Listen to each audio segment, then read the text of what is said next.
Hello, hello, and welcome to the Let Us Talk podcast show, aka the Lust Podcast Show, the show that is rated R for real and not PG for playing games. I am one of your hosts, Chicha, aka the Boss Lady.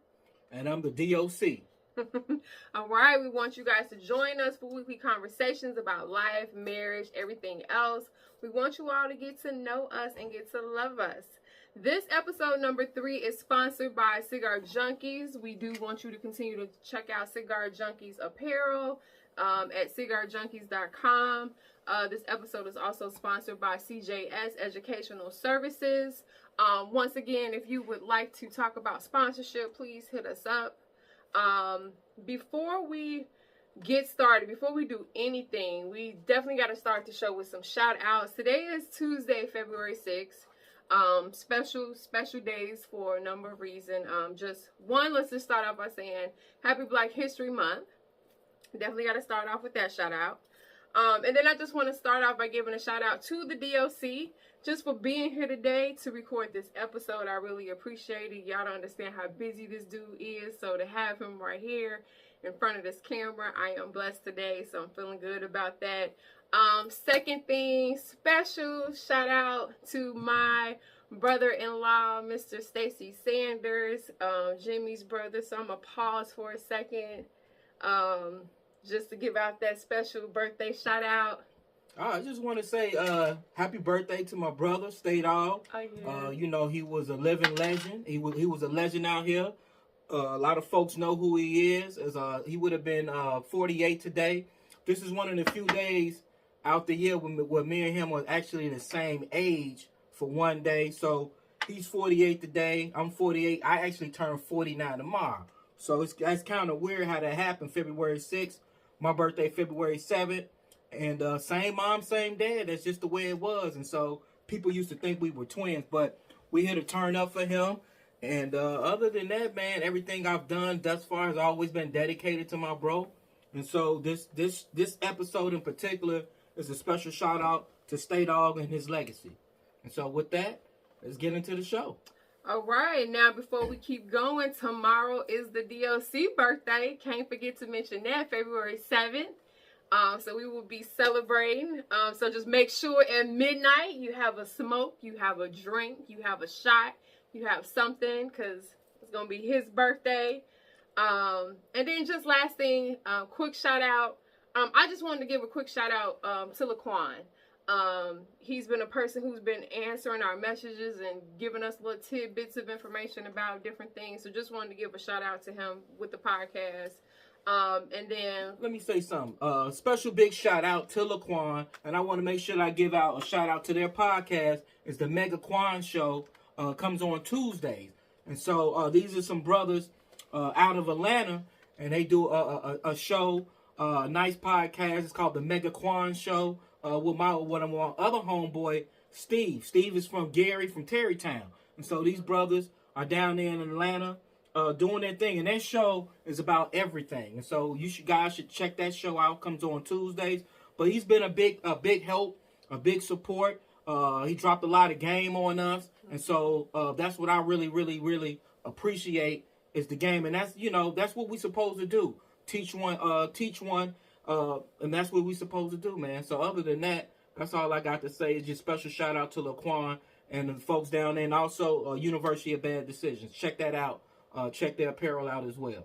Yes. And then last but not least, we are called the Lust Podcast, but one thing I want to clarify is that I realize there are a lot of different Lust podcasts, so you will see our social media handle just kind of switch over to the Let Us Talk podcast. So I will resend and reshare all that information, but we're just letting you know, it will be called the Let Us Talk podcast, just to clarify everything else. So all right, got all that out the way. Now we on to our selected hot topics. Hot topics are just different little topics that Jimmy and I talk about. They're related to what's going on in culture and the media. And the first thing we wanted to talk about is this beef between Megan Thee Stallion and Nicki Minaj. And I guess my question to the D.O.C. is, do anybody care? I mean, for me, being a person who's studied hip hop, all of the elements of hip hop. So this thing that's going on with Nicki Minaj and Megan Thee Stallion, for folks who don't know,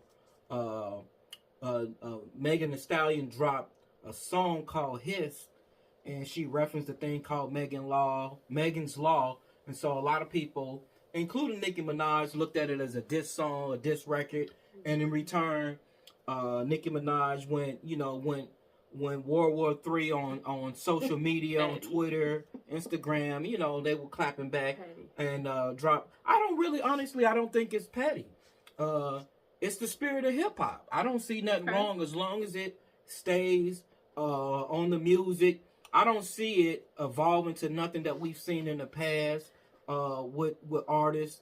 So I believe, for one, because I think it's women.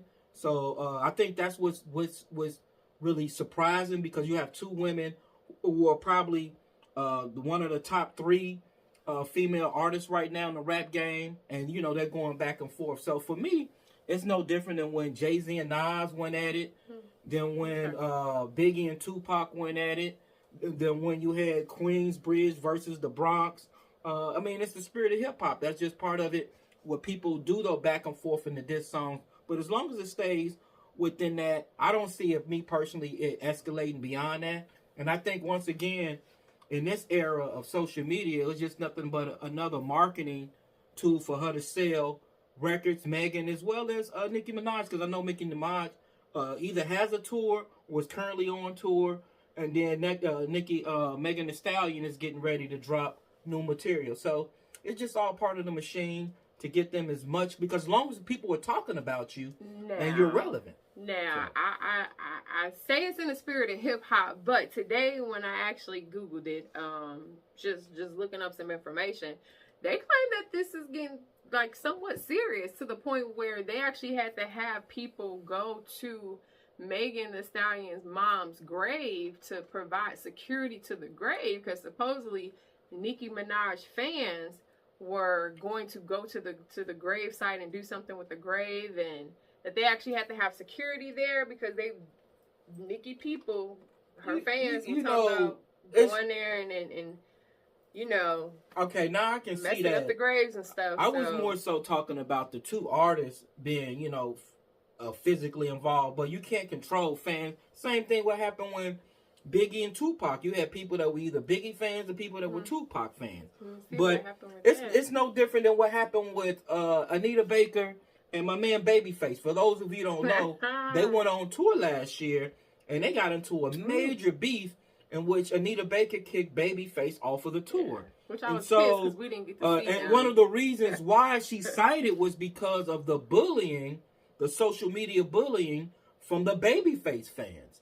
And so I can see where fans go a little bit berserk and things like that. Was that fair for her to kick him off because of that? Huh? I said, was that fair for her to kick him off because of his fans? Well, she felt that because he never issued a statement, he could have easily issued a statement to quell or to dampen down some of the emotions coming from his camp, which he didn't. And she felt that because of his silence, he was inciting it even more.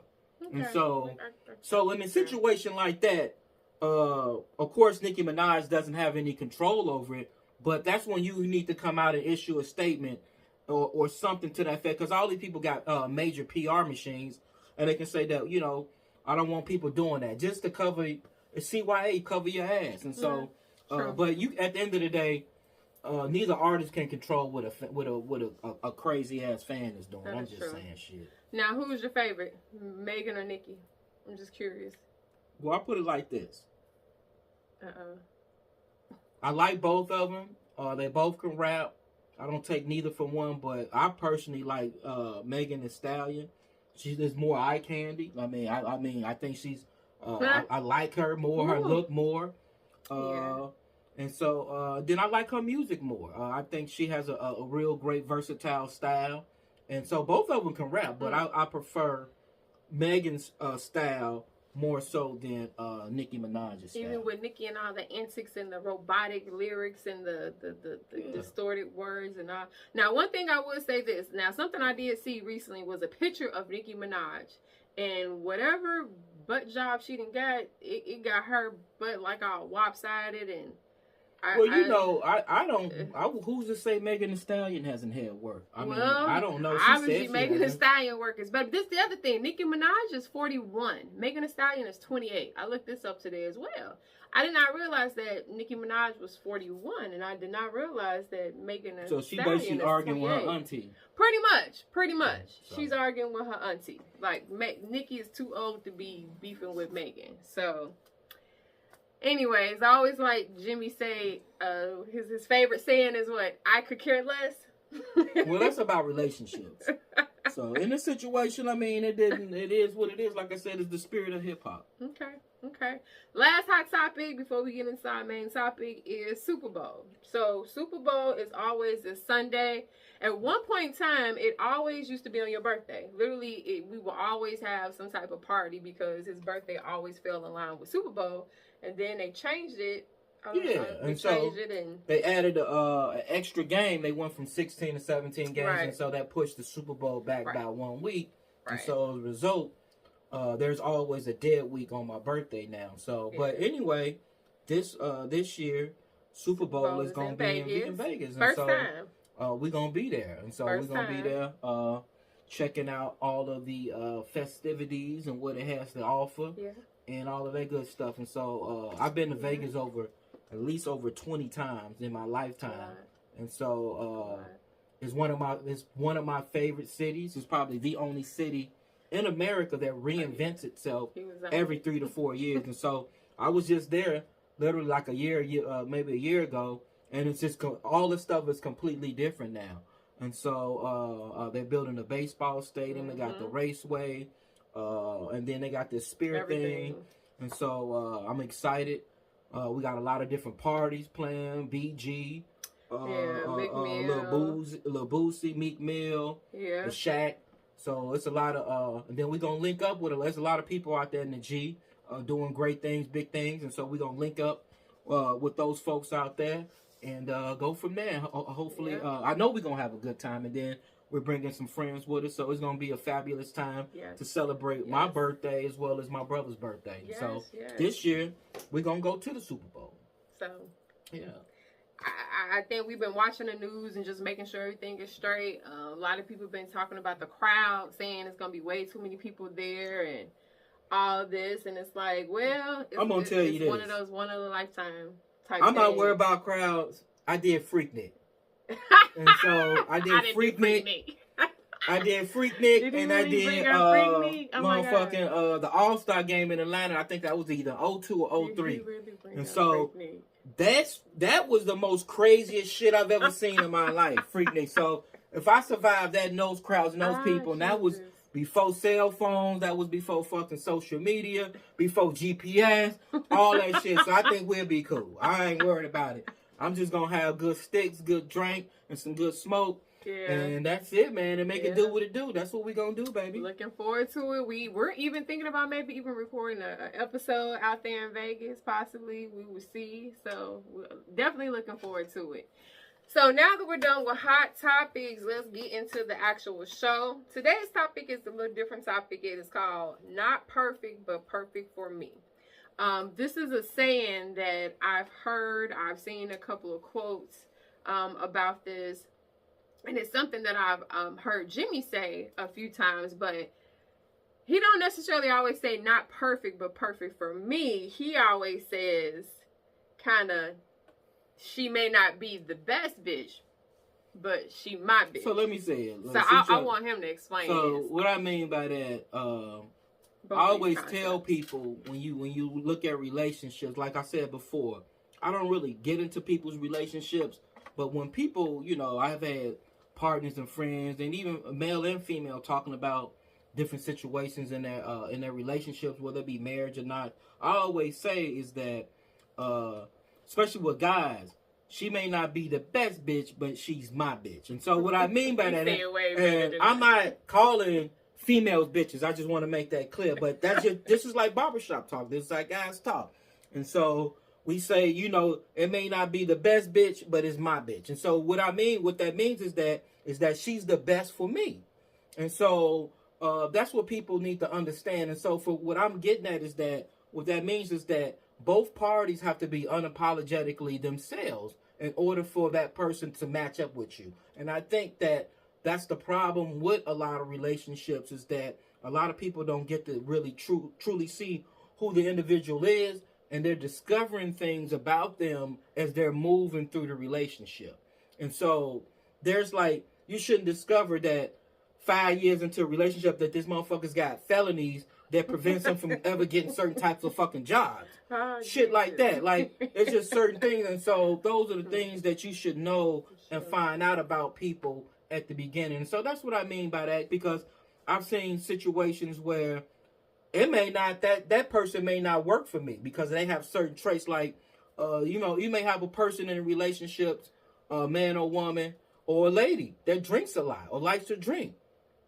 I'm not into that, but there may be a guy that's into that. And so that's perfect for him because that matches up. And so that's what I mean by it may not be the best bitch, but it's my bitch. And so that's what I mean by that. Exactly. And so for me, when I think about not perfect, but perfect for me, I also think about sometimes, when you out in public and you see a couple and people be like, how are they together? Like, how is he with her or how is she with him? Whether it's a short, tall, or big, small combination or combination with races, it's always something that comes up. And so just taking a second to kind of break that down and why people be so concerned about that. Because if the person ain't perfect for you, may be perfect for somebody else. So first kind of question that kind of got that when you in these relationships and you looking at this and you trying to maybe find somebody that's perfect for you, does this whole thing of social media, does social media status mean anything when you're out here looking for this whole perfect person concept? Does social media have anything does that mean anything? Oh yeah, I mean nowadays you can do background checks essentially on people before you even really meet them. That is true. So you can find out where they work at, and people don't even have to put this in the notes or in their profile. They can just be through pictures, and you can see the pattern. So you can find out where a person works. You can almost tell where they live at. Yep. Because I know what apartment walls look like versus house walls. I mean, I know what certain cribs look like versus an apartment. Yeah. And so you got that situation. They can find out your friends, the people you hang with your family. And so then those people may be more public. So now they got access to that. They can see that sort of thing. And so nowadays, people know a lot about you. Yeah, they really do. Do you think that allows too much information to be thrown out there before you actually get to meet a person? Well, my thing is, if you putting it out there, then it's fair game. Okay. It's fair game. And nowadays, women that are like, for example, let me give you an example of something. I know you got a story. I always got a story. You always got a story. So it's not just social media information out there. There is other information out there. And so I always tell a lot of my single young ladies that's out there dating, especially they got guys coming in their household and they have children, whether these be older children, teenagers, and or little children, you should be running a sex offender check on these guys. And so it's public. It's very easy to do. All you need is a first and last name and the place that they're staying at, the city, and you can run it. Mm-hmm. There are state databases, county databases, and national databases. And so what I'm getting at is that I found situations where there were guys that were dating people I knew, and I told them. Now, they can make the decision on what they want to do with the information, but that's something that I would definitely encourage women who are dating men, especially if they're going to have access or be around their children or something like that. Especially if the relationship is getting serious, they should do that, because you got guys with some very interesting background. They may not even be sex offenders. They could be violent felons that you may not want that around your kids. That's so true. It's not just social media information. There's a lot of information out there, and so there's good stuff and bad stuff, and so I say use it to your advantage. That's what I would do. That's true. You'd be crazy not but to. I also think that it is kind of scary to know that I could literally investigate somebody before I even get to know them. It's because the thing is, now that you're around this person, now you are subconsciously fact checking everything that they're telling you against what you've been seeing on their social media. So it's almost like y'all fucking almost like in a goddamn matrix or something, matrix of a relationship that you just, it's just too much. But it is the matrix. It feels like it when you think about it. Because now I'm sitting here second guessing everything you tell me based on what I've seen you post or lack of. Now, speaking of lack of posting, which leads to my next question. So one of the things that we notice is that sometimes we may see people who we know are together, but we don't see them post when they travel, go out of town together or different things like that. You will see that this person went to dinner or that person went to dinner. You will see that this person went to Spain, that person went to Spain, but you won't see it together. So my next question underneath this whole topic is, why do people that are supposed to be in these relationships with these people that are perfect for them, supposedly, why don't they post each other? Why don't they take these pictures? And why do they go to these places guarded? Well, I would say, honestly, it goes back to my thing about relationships. I really personally don't give a fuck. I don't get into all of that. I mean, I do notice that. But at the end of the day, why do people give a fuck? I mean, people were doing. People were doing what I guess people want to have the allure that they're single. You could you have people that may be in a certain profession and they want to portray themselves as being single, which enhances their brand. Okay. But me personally, I've never even thought that. I've seen that. I know people that do that. But me personally, I've even had guys that be like, damn G, you take pictures with your wife on vacation. I'm like, well, shit, she with me. That would be kind of weird. It's kind of crazy not to. And I take pictures of the other people that I'm there with as well, unless they tell me that they don't want to be posted, I know they don't want to be posted. I wouldn't do that. But if you in a public setting, shit, I think it's fair game. But me personally, I could care less that this person is in Jamaica and we know they both in Jamaica and not.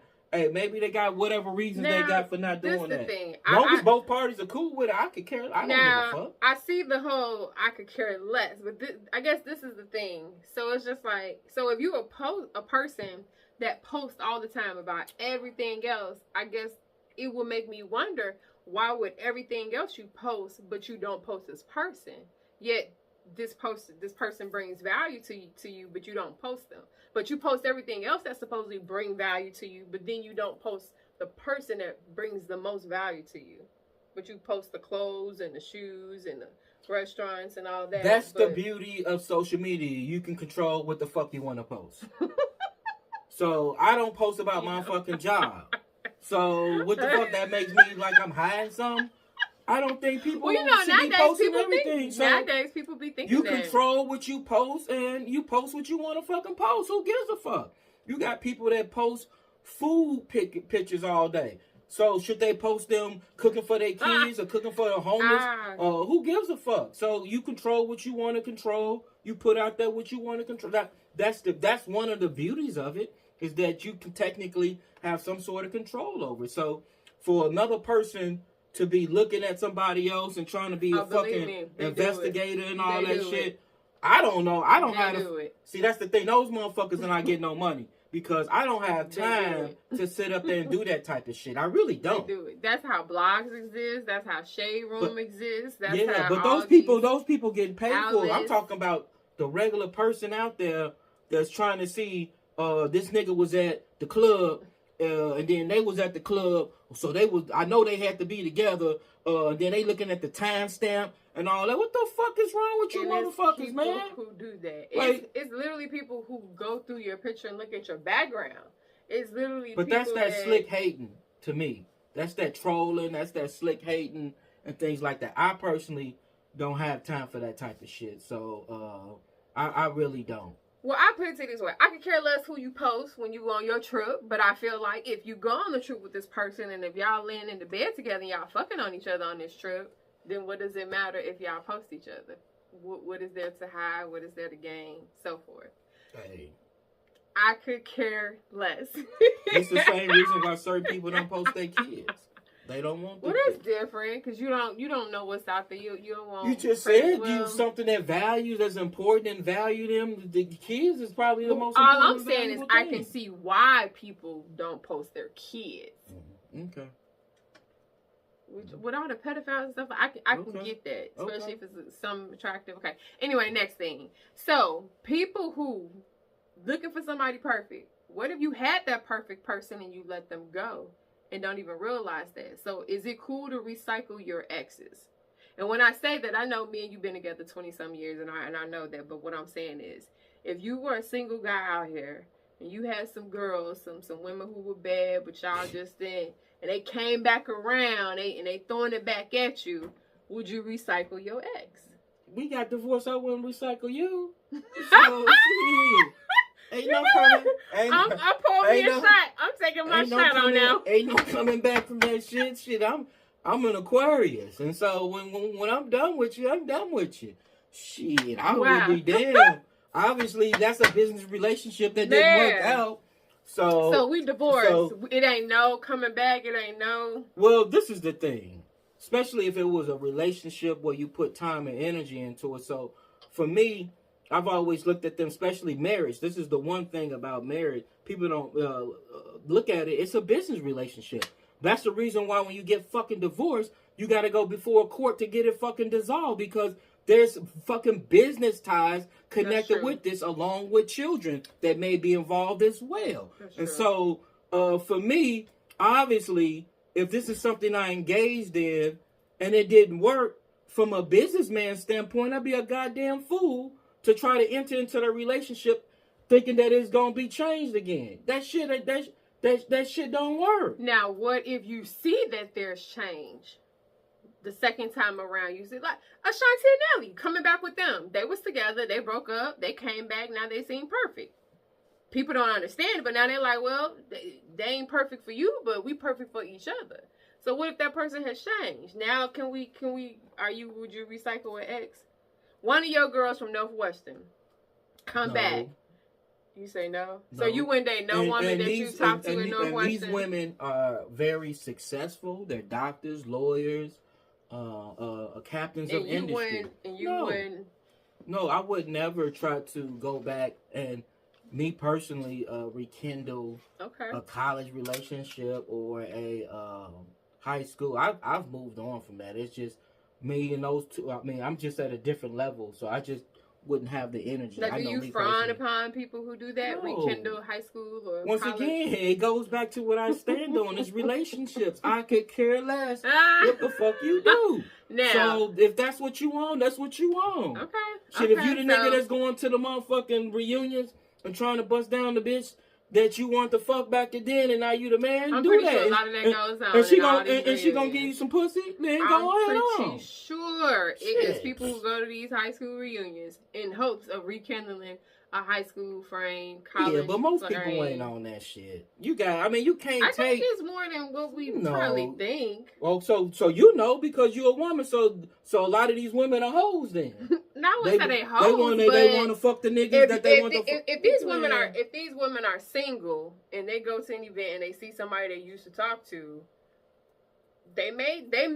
And what if this person's in another relationship? Oh, well, then you can't cross those boundaries. Man, girl, bye. You need to move your ass on, girl. That shit in the mood on. Get the fuck out of here. Don't nobody want that old ass pussy. Did you really just say old ass pussy? Pussy don't get old. Yeah, all right. Pussy do not get old. It get ran through. Don't nobody want that ran through. Speaking of ran through, which brings me to my next question. Thank you for segueing into my next question. Are the number of bodies a person have in these beginning stages, is that important? Number of bodies? Mm-hmm. Meaning previous people that you've had sex I was with. actually, this is crazy that this conversation was just today at the barbershop. And we was trying to counsel this young nigga because he trying to got into it with this woman he's dating or trying to date or some shit, and about how many niggas she dated. I said, nigga, that's a dumbass question, because for one, she gonna lie. Ain't nobody gonna never tell you how many bodies. Even like I said, nigga, even if she was a virgin, she ain't gonna tell you that 5 niggas had they fucking fist up in her pussy.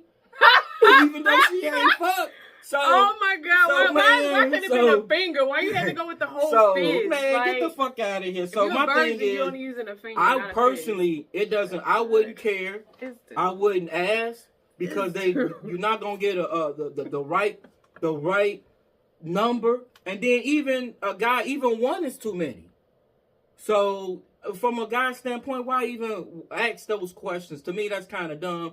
Like I said before, if you're about to engage in this young lady or young man in a relationship, the best thing to do is to go get an STD. That way you don't have to ask about the number of bodies. You know they safe, no matter how many numbers. Because it's the thing, and I truly believe But I tell you this, if she got 3 or more baby daddy, she got some bodies. But this the thing. This is the thing, though.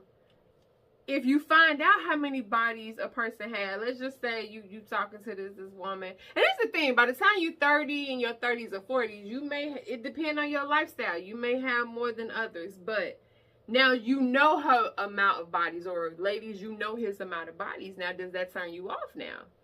Because now you thinking, oh, you a hoe. You was a hoe. Would that turn you off if you find out she got too many? Like, what is too many bodies? Is there a definition of too many bodies? I judge bodies based off the number of like, is there a formula? Women or men that you've gotten pregnant. So for me, I hate to say it. So this is the Jimmy Lee math. So this is the D.O.C. math. So I believe that for each baby daddy or baby mama, I don't like those words, but anyway, that you've had at least 5 partners for each one. 1 to 5? 1 to 5. So that means that 1 to 3, 1 to 2. That means that if a man or woman has at least have 3 or more baby daddies, that means that she's had sex or he's had sex with at least 15 people in the course of an adult lifetime. That sounds like a lot. I don't know if it's a lot. It depends on what people think is a lot. So that's what I think. And so, I had to take a shot on that because I'm just trying to figure out, how did he go all the way from 1 to 5? Why can't it be 1 to 3? Why can't it be 1 to 2? Because I'm thinking that in between that 5th nigga, she was fucking 4 niggas up into that. So the 5th nigga, she let cream pie. So what about the dude? So is that the same? Is that still 1 to 5 with dudes? I just said that. Okay. I just said that. So he fucked 4 girls, and then at the 5th one, he wanted the cream pie. And that's what happened. Why we got to say cream pie? Everybody was born from cream pie. So it don't matter. That's what I'm saying. We're going to put that in parentheses. Cream pie. Okay. Man, okay. So I guess, long story short, I guess for him, bodies don't matter. Bodies shouldn't matter. It's about how clean you are. Can you go past an STD test? All jokes aside, pass the STD test. It ain't about bodies. It's about if you can pass the STD test. Last but not least with this topic, when opposites attract. One of the things, like I said, when you see couples and you're like, how are they together? I'm not gonna lie. Some people even look at me and Jimmy and like, how are we together? Like, just because people think he's so serious, I'm so, I don't know, nerdy. I don't know what people think, but I know it's some people who probably try to figure out, how are we together? How have we been together this long? But the funny thing is that we have so many things alike. Would they say stuck up? Some people say I'm stuck. I'm not stuck up, but I'm a country bumpkin. That's it. You ain't no country bumpkin, motherfucker, raised on the south side of Chicago. Motherfucker ain't no country bumpkin. Oh my God. He be telling everybody I'm King Von Auntie. I don't know why he tell people that, but he tell a lot of people I'm King Von Auntie. Ain't no from no country. Anyway, opposites attract. What is your thoughts on that? Opposite attracting. Because when I think of this, I think of the Bobby and Whitney Houston era. Because so many people were thrown off by them being a couple. Well, people couldn't figure that shit out. I never was. People could not figure that shit out. I clearly understood exactly what they were. Because you knew both of their backgrounds. Whitney wasn't nothing but a girl from the projects in New Jersey, and Bobby was a nigga from the projects in Boston. True. So they had the same similar family background structure, so it made sense for them to come together. So once again, he may not have been the best for another person. She may not have been the best for another, but they was best for each other. They were perfect for each other. And so, man. But you know, a lot of people say that Bobby turned Whitney on to the cocaine. You know, a lot of people say Bobby turned Whitney out. Well, we got to dispel that rumor. I mean, everybody knows that's not true. She was already using drugs before he came. So that's not true. And they went on record and stated that whole thing. But yeah, for me, the whole Bobby and Whitney thing, to me, I mean, they were actually very similar to one another. And it's the same thing that when I was in school, I always got a story, but when I was in school, I dated a young lady that was from Detroit. And on the surface, everybody was like, I didn't get it. This young lady was in Greek sororities.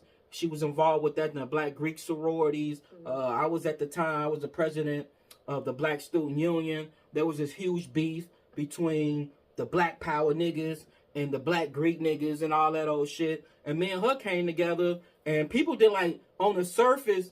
Then she was light skinned and all that. People was like, how's y'all two niggas together? And then, but people didn't really know our family was pretty like the same. She was from the east side of fucking Detroit. If you know about that, that's like fucking Gary. Yeah. That's where the Tubi movies come from. When I met her motherfucking brother and her daddy, shit, they was like my uncles and niggas I used to hang out with.